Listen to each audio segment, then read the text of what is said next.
अस्सलाम वालेकुम दोस्तों, क्या हाल है? खैरियत से हैं? ठीक हैं? कनाडा का वीज़ा रिजेक्शन का एक मेरे पास केस आया है। केस ये आया है जी कि भाई ने एक कनाडा का वीज़ा अप्लाई किया है। वहाँ पे जाने का जो रीज़न था वो था, एक कॉन्फ्रेंस थी। वहाँ से एक लेटर मिला हुआ था कि जी कॉन्फ्रेंस, एक बिज़नेस कॉन्फ्रेंस थी, वो अटेंड करने के लिए एक लेटर अवेलेबल था।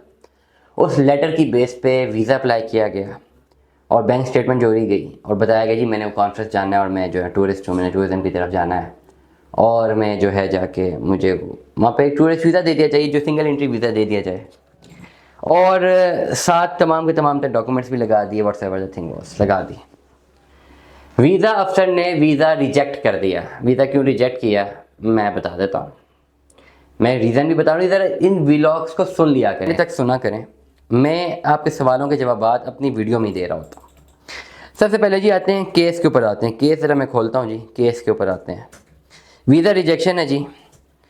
वीज़ा रिजेक्शन ये है कि जी डियर मिस्टर फलाना, thank you for your interest in coming to Canada.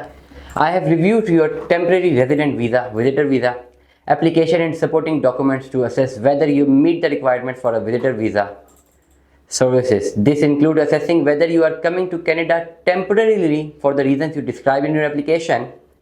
I have determined that your application does not meet the requirements of the Immigration and Refugee Protection Act. या आगे इसने लिखा हुआ है कि जितना भी वो साथ लगाए हुए हैं, क्या कहते हैं, अपना लिंक लगाया हुआ है। I M refusing your application. एक छोटी सी लाइन में, मतलब इतना मेहनत करके कोई वीज़ा अप्लाई करते हैं आप लोग, एक गलती करते हैं, उस छोटी सी लाइन में उसका जवाब दे देता। वो कहता है I am not satisfied that you will leave Canada at the end of your stay as required by the paragraph 179B of the IRPR। ये एक एक्ट है, उनका कानून का एक्ट है। I am refusing your application because you have not established that you will leave Canada based upon the following factors। सिर्फ एक reason दिया है। The purpose of your visit to Canada is not consistent with the temporary stay given the details you have provided in your application। मतलब उसने इतनी सारी मेहनत को सिर्फ एक लाइन में कहा मैं आपका वीज़ा रिफ्यूज़ कर रहा हूँ कि आपका जो पर्पज़ है कि आपने वीज़ा कनाडा को जो वीज़ा आपने अप्लाई करना है, ये जाना है, विजिट करना है, वो कंसिस्टेंट नहीं है with the temporary stay given the details you have provided. मतलब जो आपने डिटेल्स मुझे प्रोवाइड की हैं उससे ये साबित नहीं होता कि आपका जो विजिट है वो कंसिस्टेंट है उस रीज़न के लिए। अब इसमें गलतियाँ क्या हैं? गलतियाँ ये हैं कि एक तो आपके पास चले ऑफ़र लेटर आ जाता है, आप ऑफ़र लेटर पे अप्लाई कर देते हैं।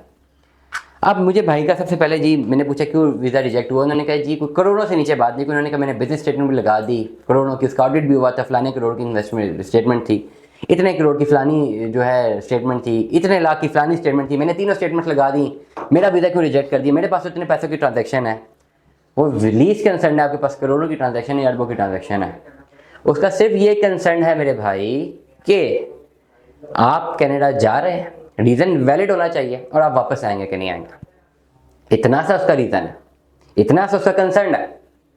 आपने अप्लाई किया वीज़ा, ये मैं इसलिए बता रहा हूँ कि सारे लोग सुन लें। आपने वीज़ा अप्लाई किया, आप एक बैंक स्टेटमेंट दिखाएं, बिजनेस की बैंक स्टेटमेंट, आपकी ज़ाती बैंक स्टेटमेंट नहीं है, वो बिजनेस की बैंक स्टेटमेंट है। उसमें बिजनेस की ट्रांजैक्शन है, कुछ क्रेडिट है, कुछ डेबिट है, वो आपकी अर्निंग नहीं है, वो बिजनेस की अर्निंग है। अगर आप बिजनेस करते हैं, आपका सोर्स ऑफ इनकम बिजनेस है, तो आप बिजनेस का लेटर हेड पे अपनी ही कंपनी में अपनी कोई पोजीशन शो करवाएं, मैनेजर की, सीईओ की, कुछ भी, इन्वेस्टर की, व्हाटएवर द थिंग इज, वो लेटर निकालें कि फलाना बिजनेस है, उसमें आपकी ये पोस्ट है और आप हर मंथ 10 लाख सैलरी लेते हैं ना। Forget about the business statement, उसको लगाना ही नहीं है साथ। आपने बता दी जी बिजनेस कंपनी का लेटर है, रजिस्टर्ड कंपनी लेटर लगा दिया आपने जी, ये मेरी अपनी कंपनी में, ये फलानी कंपनी, इसका मैं एम्प्लॉय हूँ, आपके नाम का लेटर बन गया जी, 10 लाख रुपये आपकी सैलरी है। अब आपकी बैंक स्टेटमेंट होनी चाहिए 6 महीने की, 6 महीने की, हर 10 तारीख को आपका 10 लाख रुपए डिपॉजिट हो जाए। एकदम से मुंह उठा के अप्लाई नहीं करते ना कनाडा, पहले मेहनत करते हैं, तैयारी करते हैं। जनवरी, फरवरी, मार्च, अप्रैल, मई, जून, फॉर एग्जांपल आपने अगस्त में अप्लाई करना है, जनवरी, फरवरी, मार्च, अप्रैल, मई, जून, हर महीने 10 तारीख को 10 लाख रुपए आपकी कंपनी अकाउंट से इधर ट्रांसफर हो जाना चाहिए ऑनलाइन। आपके पास जस्टिफिकेशन जुड़ गई, मेरे 10-10 लाख रुपए मेरे कंपनी अकाउंट से, भाई मेरे अकाउंट में ये आई है पेमेंट, ये मेरी सैलरी है, ग्रॉस सैलरी की आप स्लिप अपनी कंपनी से बनवा लें, अगर आपका अपना बिजनेस है, मैं तब की बात कर रहा हूँ।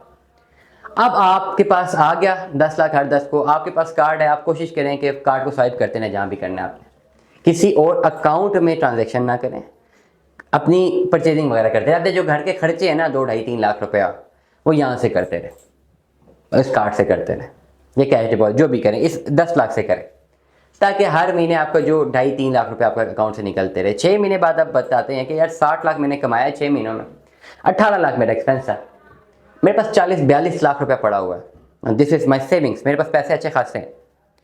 नंबर 2 आप बताते हैं यार मेरे पास एक कॉन्फ्रेंस है, मैं बिजनेस करता हूँ, मैं बिजनेस मैन हूँ या मैं अपनी कंपनी में एम्प्लॉय हूँ, ये बिजनेस के नाम का ऑफर लेटर है वहाँ से, और नीचे मैं इसकी डेजिग्नेशन है, ये ऑफर लेटर में आपका नाम होता है, मैं जा रहा हूँ, मैंने कॉन्फ्रेंस अटेंड करनी है, ये आपने साथ लगा दिया दूसरा लेटर, ठीक हो गया।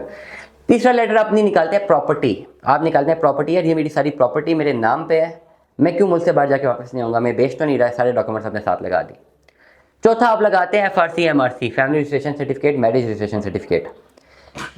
वैल्यू एडिशन आप कहाँ पे करते हैं कि आपके बच्चे के जो स्कूल में अगर गए हैं ना, आप उनका स्कूल सर्टिफिकेट लगा देते हैं साथ। अगर आपका घर अपना है, अगर प्रॉपर्टीज अपनी घर अपना है, तो वही जो आपने प्रॉपर्टी बताई है उसका एड्रेस और आपका ID कार्ड का एड्रेस सेम होना चाहिए। छोटी छोटी चीज़ें हैं ना जो जहन में होनी चाहिए, एक कॉमन सेंस होनी चाहिए। अगर आप रेंट पे रहते हैं तो उसका रेंट एग्रीमेंट, मीनवाइल आपने उसको बता देना भाई मेरी रोजी रोटी यहाँ पे है, मेरी अर्निंग यहाँ पे है, मेरी नौकरी यहाँ पे है, मेरे बीवी बच्चे यहाँ पे है, उनका सर्टिफिकेट आपने दे दिया यहाँ पे, मेरी पुलिस वेरिफिकेशन यहाँ पे, मैं क्लियर हूँ, प्लस मेरी प्रॉपर्टी यहाँ पे है, मेरे पास कोई रीज़न ही नहीं है मैं जाके वापस ना हूँ, मैं जा भी तो अकेला ना हूँ, जो लोग सोलो अप्लाई करते हैं, ठीक हो गया। उसके बाद आप कॉन्फ्रेंस का लेटर भी लगा देते हैं, ये इन्विटेशन लेटर है, मैंने इसलिए जाना है। अब ये चीज़ आपने सही से कर दी, आपका जो है वीज़ा रिजेक्शन के चांसेस सिर्फ 2-4% रह जाते हैं, 95 to 96% आप क्वालिफाई कर जाते हैं, आपने वीज़ा जो है आपका लग जाएगा। दुआ में याद रखिएगा, अपना बहुत सारा ख्याल रखिएगा। स्टे ट्यून्ड विद अस, अल्लाह हाफिज़।